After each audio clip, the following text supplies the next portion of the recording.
नमस्कार, penalty corner में आपका स्वागत है। दिल्ली में बैठक हुई, चर्चा हुई, कौन कौन मंत्री बन सकते हैं, चर्चाओं का बाजार गर्म है।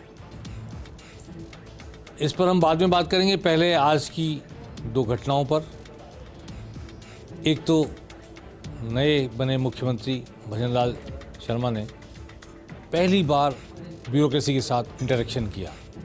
सचिवालय में बैठक बुलाई शाम को, चीफ सेक्रेटरी मौजूद थी, प्रिंसिपल सेक्रेटरी मौजूद थे और भजनलाल शर्मा जो पहली बार विधायक बनकर आए हैं और मुख्यमंत्री बने हैं, वो जिस पॉलिटिकल सिस्टम से आते हैं उससे बिल्कुल इतर ब्यूरोक्रेसी की कार्यशैली होती है, कार्यप्रणाली होती है।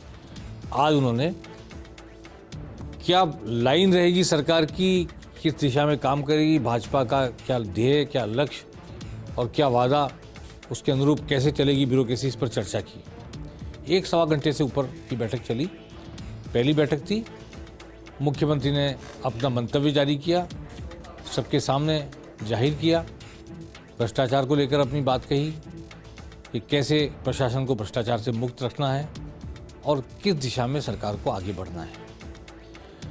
हालांकि बैठक एक औपचारिकता थी, पहली मुलाकात, लेकिन मुख्यमंत्री ने अपने मन की बात कही और उनकी बात को लेटर एंड स्पिरिट में समझा ब्यूरोक्रेसी ने। चर्चा ये हुई कि आज रात तक एक आध दिन में IAS IPS की कोई लिस्ट निकल सकती है, क्योंकि बैठक हुई है और CMO में बैठक चल रही है। सलाह कर रहे हैं भजनलाल अपने प्रिंसिपल सेक्रेटरी से और लोगों से। मैं नहीं समझता कि कोई बड़ी लिस्ट मंत्रिमंडल के विस्तार के पहले आएगी। छोटी लिस्ट कोई ज़रूरत के अनुसार आ सकती है, क्योंकि जो मंत्री बनेंगे वो चाहेंगे उनके विभाग में उनकी पसंद का डायरेक्टर या उनकी पसंद का सचिव रहे या प्रिंसिपल सेक्रेटरी रहे। तो शायद अगले हफ्ते तक वेट किया जाएगा कुछ ज़रूरी नियुक्तियों को करने के अलावा, ऐसा मेरा मानना है। अब बात दूसरी, आज प्रोटेम स्पीकर की नियुक्ति की गई। प्रोटेम स्पीकर होता है जो विधायकों को शपथ दिलाने के लिए नियुक्त किया था। पिछले स्पीकर हार गए चुनाव, वो सदन के सदस्य नहीं है, डॉक्टर CP जोशी 7 बार पहले विधायक रह चुके, अब 8वीं बार चुनकर आए कालीचरण सराफ को आज प्रोटेम स्पीकर की शपथ दिलाई राज्यपाल कलराज मिश्र ने।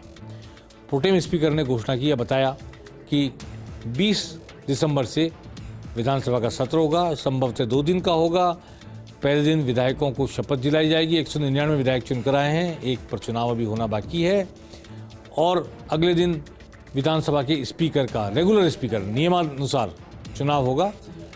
अब तक परंपरा रही है काफ़ी समय तक कि बहुमत पार्टी का होता है, सरकार जिसकी होती है उसके साथ सर्वसम्मति जाहिर करते हुए विपक्ष स्पीकर को चुनता है कि स्पीकर के चुनाव पर कोई विवाद ना खड़ा हो। और स्पीकर चूंकि सबके लिए, सबको संरक्षण देने वाले व्यक्तित्व होते हैं, सबको संरक्षण देने वाले, प्रोटेक्शन देने वाले, विपक्ष की आवाज़ को भी, सत्ता पक्ष की बात को भी, इसलिए प्रयास ये किया जाता है भले ही बहुमत हो तो भी प्रतिपक्ष के लोगों से सहमति लेकर रेगुलर स्पीकर नियुक्त किया जाए। प्रोटेम स्पीकर का काम तभी तक है जब तक नियमित स्पीकर का चुनाव नहीं हो जाता। वासुदेव देवनानी नियुक्त है पार्टी की तरफ से, पहले से वो खड़े होंगे।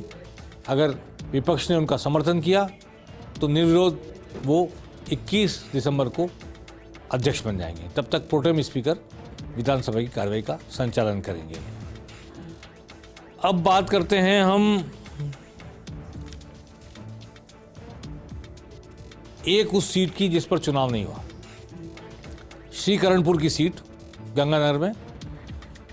गुरमीत सिंह कुन्नर कांग्रेस के प्रत्याशी थे, उनका निधन हो गया।